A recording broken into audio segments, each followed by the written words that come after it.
प्रत्येक जण म्हणते की गावातली जनता पैसे घेते म्हणून गावचा विकास होत नाही, आपलं मत विकते म्हणून गावचा विकास होत नाही। मग ते पैसे घेणारे कोण आहेत हो नेमकं? तुम्ही आणि आम्हीच आहोत। जे बोलतात ना ते सुद्धा घेतात।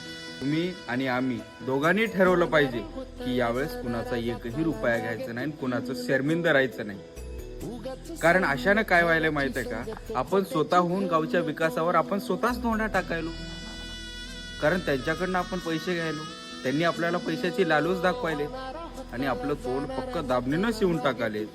5 वर्ष मग बोलायला तोंड राहणार झालं। त्यामुळे यावेळेस कुणाचा रुपया घ्यायचा नाही, कारण आपल्याला बोलण्यासाठी स्वातंत्र्य आहे। आपले हक्क आपण हक्कानं मागू शकतो।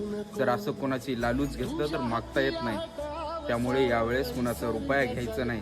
आणि मग बघा गावातले कामं कसे होत नाहीत। जर कामं होत नसतील, आपण पैसेही न घेता मतदान करून, तर मग त्यांचं कालर धरून कामं करून घेण्याची ताकद आपल्यामध्ये असते। म्हणून कुणाचा 1 रुपया घ्यायचा नाही। # ग्रामपंचायत निवडणूक।